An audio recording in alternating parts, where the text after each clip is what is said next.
जय हिंद दोस्तों आज मैं आप लोगों के लिए आर एस अग्रवाल मैथ से परसेंटेज का कुछ इंपॉर्टेंट प्रश्न लेकर के आया हूँ। और अगर आप किसी भी एग्जाम की तैयारी कर रहे हो तो ये आपके लिए इंपॉर्टेंट होगा। दोस्तों 96 नंबर तक मैं बता चुका हूँ। अगर पिछला वीडियो नहीं देखे होंगे तो उसको देख लें। अब हम लोग 97 यानी 97 नंबर के प्रश्न से देखेंगे। तो देखिए, पहला प्रश्न है आपका। एक परीक्षार्थी 30% अंक प्राप्त करके 5 अंकों से अनुत्तीर्ण हो जाता है। एक अन्य विद्यार्थी 40% अंक प्राप्त करके आवश्यक न्यूनतम अंकों से 40 अंक अधिक प्राप्त करता है। उत्तीर्ण होने के लिए आवश्यक न्यूनतम अंक कितने हैं? तो देखिए दोस्तों, सिंपल सा प्रश्न है। इस तरह का वीडियो प्रश्न आज देख लीजिए, कभी नहीं भूलिएगा। देखिए क्या है दोस्तों, है कि 30% अंक प्राप्त करता है और 5 अंकों से वो फेल हो जाता है। तो अगर वो 30% प्लस 5 अंक लाता तब तो पास हो जाता। एक दूसरा विद्यार्थी है जो कि 40% अंक प्राप्त करता है और न्यूनतम अंकों से 10 अंक अधिक प्राप्त करता है। दूसरा है जो 40% प्राप्त करता है और 10 अंक अधिक प्राप्त करता है, तो 10 अंक घटा देंगे क्योंकि वो ज़्यादा प्राप्त कर रहा है, क्योंकि सिर्फ पास होना है हमको। तो चलिए अब क्या करेंगे, ये चला जाएगा इधर और ये आएगा जाएगा इधर। यानी 40 में 30 को घटा देंगे हम, तो कितना आएगा? 40 में 30 को घटा देते हैं तो हमारा 10% आ जाएगा। और ये हमारा माइनस में है 10, जब इधर से इधर आएगा तो 10 और 5 15 हो जाएगा। कितना हो जाएगा? 15। ठीक है, तो 10% बराबर 15, तो 100% बराबर 15 गुने 100 बटा 10। अब इसको काट दीजिए, ये जीरो और ये जीरो। अब कितना आया? 150 दोस्तों। ठीक है, ये 150 आया। अब पूछ रहा है कि उत्तीर्ण होने के लिए आवश्यक न्यूनतम अंक कितना है। तो उत्तीर्ण होने के लिए कितना अंक चाहिए? तो ये तो पूर्णांक आ गया। क्या आया? पूर्णांक आ गया। इस 150 में उसको कितना चाहिए? 30% अंक प्लस 5 अंक, क्योंकि 5 अंक से फेल हो जा रहा था। तो 30% अंक के साथ 5 अंक लाएगा तो वो पास हो जाएगा। तो हम 150 का निकाल देंगे 30% प्लस 5 अंक। ठीक है, तो यहां लिखते चलिए 150 अंक, 150 अंक का 30%। चलिए 30% जब है, ये 30% तो बटा में 100, हम थोड़ा शॉर्ट किए हैं। ठीक है, प्लस कितना? 5 अंक। ये 5 अंक चाहिए। अब हम यहां क्या करते हैं, चलिए इधर ब्रैकेट में कर देते हैं। अब इसको काट दीजिए, तो 50 दूनी 100 और 50 दिया 150, ये कट गया। ये कटेगा 2 से, ये 15 बार में। ठीक है, अब क्या है, 15 तिया 45 और 5 50।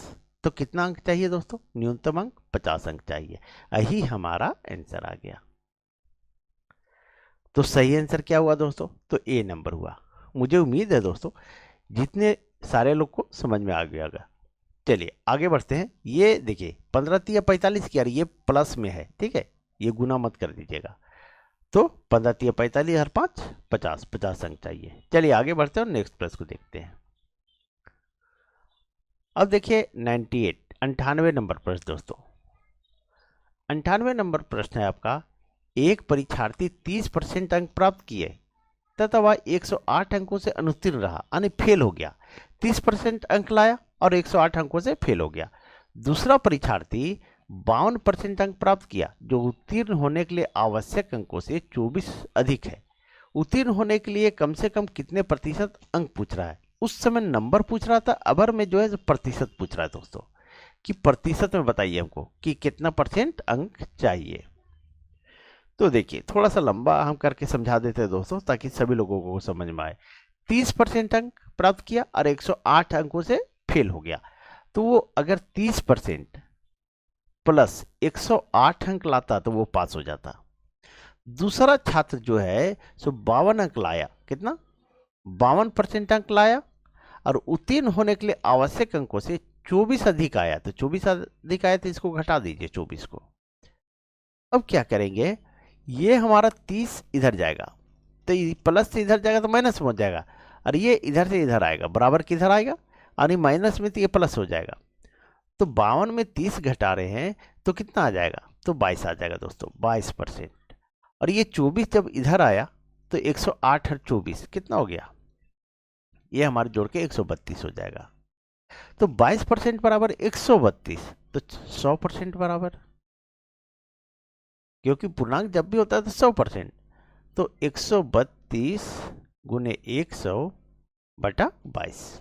अब इसको काट दीजिए, 11 दूनी 22, 11 से काटेंगे तो 11, 11 दूनी 22, ये कट गया। और 2 से काटेंगे तो 6 बार में। अब कितना आया पूर्णांक, 100 छक्के 600, ये हमारा पूर्णांक आ गया दोस्तों। ठीक है, पूर्णांक आया। अब देखिए क्या है कि उत्तीर्ण होने के लिए कम से कम कितने प्रतिशत, कम से कम कितने प्रतिशत अंक चाहिए, सो पूछ रहा है। तो इस 600 का 30% प्लस 108 अंक, तो इसको हम लिखते हैं, इधर लिख देते हैं, 600 का 30% प्लस 108 अंक।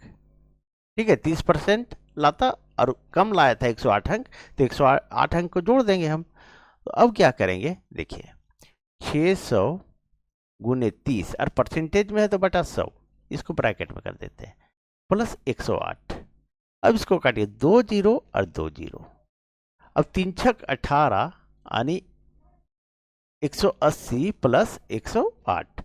अब इसको जोड़ते हैं तो कितना हो जाएगा, 288 हो जाएगा दोस्तों। ये 288 अंक चाहिए उसको। ठीक है, लेकिन यहां पूछ रहा है कि प्रतिशत में बताइए कि प्रतिशत में कितना चाहिए। तो 600 में, अब देखिए ध्यान दीजिएगा, 600 में पूर्णांक तो 600 था यहाँ पे, और उसको पास होने के लिए चाहिए 288 अंक, इसको परसेंटेज में बदल देना है। 600 में 288 अंक चाहिए, तो 100 में कितना चाहिए, तो 288 गुने 100 बटा 600। अब इसको काट दीजिए, ये 2 जीरो और ये 2 जीरो। ठीक है, अब 6 से काटिए, 6 चौके 24 और यहाँ 4 बचा, 48 हो गया, 6 अठे 48, यानी ये हमारा हो गया 48% दोस्तों। तो पास होने के लिए कम से कम कितना अंक चाहिए, तो 48% अंक चाहिए, यही हमारा आंसर हो गया। थोड़ा सा लंबा करके समझाया मैं दोस्तों आप लोगों को, ताकि सारे लोगों को समझ में आ जाए। ठीक है, चलिए आगे बढ़ते हैं और नेक्स्ट प्रश्न को देखते हैं। और दोस्तों अगर इसका पीडीएफ अगर आप लोग डाउनलोड करना चाहते हैं तो टेलीग्राम ज्वाइन कर लें। अब देखिए 99 नंबर प्रश्न दोस्तों, 99 नंबर प्रश्न है। एक छात्र को परीक्षा में उत्तीर्ण होने के लिए 40% अंक लेने थे। उसने 178 अंक प्राप्त किए तथा 22 अंकों से अनुत्तीर्ण घोषित किया गया। कुल पूर्णांक कितने हैं। अब आपसे पूर्णांक पूछ दिया, क्या पूछा है, पूर्णांक पूछा। चलिए देखिए दोस्तों कैसे बनेगा। 40% अंक चाहिए, कितना, तो 40%, और 40% अंक प्राप्त की लाना है उसको, और वह 178 अंक लाया, कितना, 178 अंक, और 22 अंकों से फेल हो गया। तो 178 प्लस 22 अंक, 178 अंक तो पहले लाया और 22 अंक से फेल हो गया था, अगर 22 अंक और ले आता तब तो पास हो जाता। तो 40% बराबर, 40% बराबर, इसको जोड़ दीजिए, तो 8 2 10, 7 2 9, 1 10, और 1 1 2, 200 अंक चाहिए। कितना चाहिए, 200 अंक चाहिए दोस्तों। यहां पूछ रहा है कि कुल पूर्णांक कितना है। ठीक है, तो 40% बराबर 200, तो पूर्णांक जब भी होता है तो 100% होता है, तो 100% बराबर, तो 200 गुने 100 और ये बटा में 40 आ जाएगा। अब काटे, 40 बचे 200, ये कट गया, तो हमारा 100 बचे 500, तो पूर्णांक कितना आया दोस्तों, तो ये 500 आया, यही हमारा आंसर हो गया।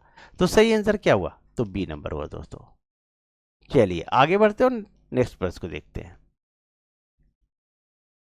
अब देखिए 100 नंबर प्रश्न दोस्तों, प्रॉफिट एंड लॉस भी मैं पढ़ा चुका हूं दोस्तों, अगर उसको भी नहीं देखेंगे तो उसको देख लें। अब देखिए 100 नंबर प्रश्न, 100 नंबर प्रश्न कह रहा है, एक परीक्षा में कमल ने 70 अंक प्राप्त किए तथा उसे 4 विषयों में से 3 विषयों में क्रमशः 81%, 66%, 61% अंक मिले, चौथे विषय में उसे कितने अंक मिले? आइए प्रश्न दोस्तों, अब क्या करेंगे, थोड़ा सा हम आपको लंबा करके समझाते हैं। तो ये 70% चाहिए अंक, और वो ला कितना रहा है 4 विषय में, एक विषय में 81%, दूसरे विषय में 66%, सबको जोड़ देंगे, तीसरे परसेंट में 61%, और चौथा में कितना लाया पता नहीं था, x% मान लीजिए। ठीक है, अब सारे को जोड़ दीजिए तो 70% बराबर, इसको जोड़ दीजिए तो 6 1 7 1 8, 8 हो गया, और ये हो गया 6 6 12, 12 8 20, यानी 208% दोस्तों, 208% प्लस x%, इतना अंक चाहिए। ठीक है, अब थोड़ा सा समझिएगा अच्छे से दोस्तों, कितना वो 208 प्लस x% चाहिए, तो 70% बराबर 208% प्लस x%। ठीक है, चलिए परसेंटेज में नहीं लिखते यहाँ। ठीक है, परसेंट में आपको तो समझ में आ गया कि ये परसेंट में है, तो इतना 70% बराबर। तो अब हम निकालेंगे इसको 100% में, कितना में, तो 100% बराबर, 100% बराबर।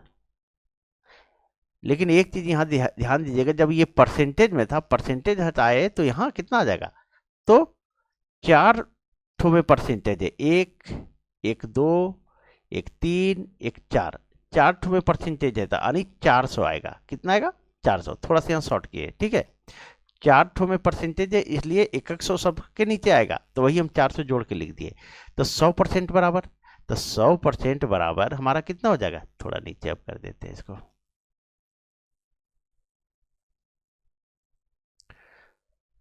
तो 100% बराबर 208 प्लस x, ठीक है, बटा 400, और ये हमारा यहां आ जाएगा 100। और 1 मिनट और देख लेते हैं,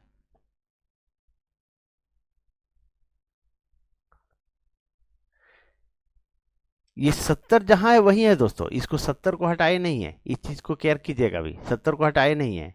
ठीक है, तो यहां हम लाए थे, तो ये हमारा जो है ना, यहाँ 70 रह गया है, ये 70 रह गया, इसको तो हम उड़ा दिए, इसको लेकर के इधर ले आए, लेकिन 70 रह गया है। ठीक है, तो थोड़ा सा इधर करते हैं, तो 70% बराबर, अगर हम इसको अब काटते हैं तो ये 2 जीरो और ये 2 जीरो, ठीक है, तो हमारा आ गया 208 प्लस x बटा 4, ये आ गया।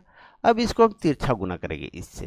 ठीक है, इसके नीचे कुछ नहीं था, इसे तिरछा गुना होता है, तो 7 चौक 28, कितना आया, 7 चौक 28, यानी 280, 280 बराबर 208 प्लस x, यह आया दोस्तों। अब हम क्या करेंगे, चौथा विषय तो हम x माने थे, कितना माने थे, x माने थे, ये हमारा इधर से इधर आ गया, तो 280 माइनस 208 बराबर x%, x ये तो परसेंटेज में था।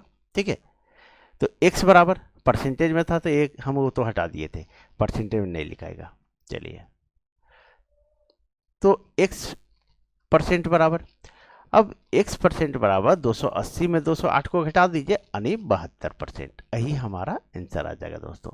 तो सही आंसर क्या हुआ, तो डी नंबर हुआ दोस्तों। थोड़ा सा समझने में है थोड़ा सा प्रॉब्लम दोस्तों, लेकिन बस थोड़ा सा अगर आप लोग समझ गए होंगे अच्छे से तो कोई प्रॉब्लम नहीं होगी। ठीक है, चलिए आगे बढ़ते हैं और नेक्स्ट प्रश्न को देखते हैं। अब देखिए 101 नंबर प्रश्न दोस्तों, 101 नंबर प्रश्न है, एक परीक्षा में 900 लड़कियां तथा 1100 लड़के बैठे हैं, 40% लड़कियां तथा 50% लड़के उत्तीर्ण हुए, यानी पास हुए, तो कुल कितने प्रतिशत छात्र, कुल कितने प्रतिशत विद्यार्थी अनुत्तीर्ण रहे।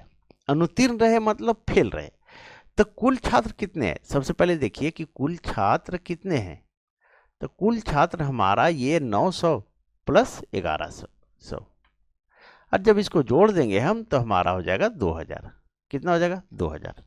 ठीक है, यहाँ क्लियर हो गया। अब क्या करते हैं हम इसको कि बोल रहे हैं 900 लड़कियां, 900 लड़कियां में 40% लड़कियां उत्तीर्ण हुए और यहाँ पूछ रहा है अनुत्तीर्ण हुए, तो हम डायरेक्ट अनुत्तीर्ण निकालते हैं। जब 40% लड़कियां अनुत्तीर्ण हो गया, फेल हो गई 900 में, तो 60% पास हो गया होगा, पास हो गई। ठीक है, तो 900 का हम फेल निकाल रहे हैं। क्या निकाल रहे हैं? फेल निकाल रहे हैं। ठीक है, इस चीज को गौर कीजिएगा।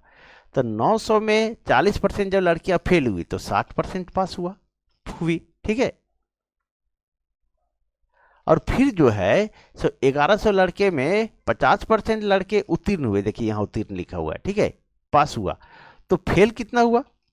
तो 1100 में छात्र में कितना फेल हुआ? तो 50% जब पास हुआ तो 50% फेल भी हुआ होगा, बटा 100। ये हो गया। अब इसको क्या कीजिए, इसको काट दीजिए। 50 दूनी 100 और इससे काटेंगे तो 550 आ जाएगा। अब यहां काटिए, ये 2 जीरो, ये 0। अब ये हमारा आ जाएगा कितना? 9 छक्के 54, 540 प्लस 550, कुल कितना आ गया? तो 5 5 10, 1090। 1090 छात्र जो है सो क्या हुए हैं? तो अनुत्तीर्ण। अनुत्तीर्ण, ये अनुत्तीर्ण निकाल रहे, देखिए फेल लिख दिए थे यहाँ पे हम, अनुत्तीर्ण। ठीक है, अनुत्तीर्ण ये 1090 छात्र हुआ। अब पूछ रहा है कुल कितने प्रतिशत विद्यार्थी अनुत्तीर्ण रहे। अब पूछ रहा है परसेंटेज में। तो 2000 छात्र में कितना अनुत्तीर्ण रहा है? 1090 छात्र। तो परसेंटेज में निकालना है तो 100% में। ठीक है, तो 100% में तो 1090 गुने 100 बटा 2000। अब ये 2 जीरो कट गया, ये 2 जीरो कट गया, ये कटा और ये कटा। अब बचा कितना? 109। एक मिनट, अब बचा हमारा 109 बटा 2। और जब इसको डिवाइड करेंगे तो कितना आ जाएगा? 54.5। 54.5% यही हमारा आंसर हो गया दोस्तों। तो सही आंसर क्या हुआ? तो सी नंबर हुआ। दोस्तों आज यहीं तक, चलिए कल मिलते हैं। दोस्तों अगर आप लोग को वीडियो अच्छी लगी हो तो प्लीज़ वीडियो को लाइक करें, चैनल सब्सक्राइब करें और वीडियो को अधिक से अधिक शेयर कर दें। और पीडीएफ के लिए आप लोग टेलीग्राम ज्वाइन कर लें। Thank you.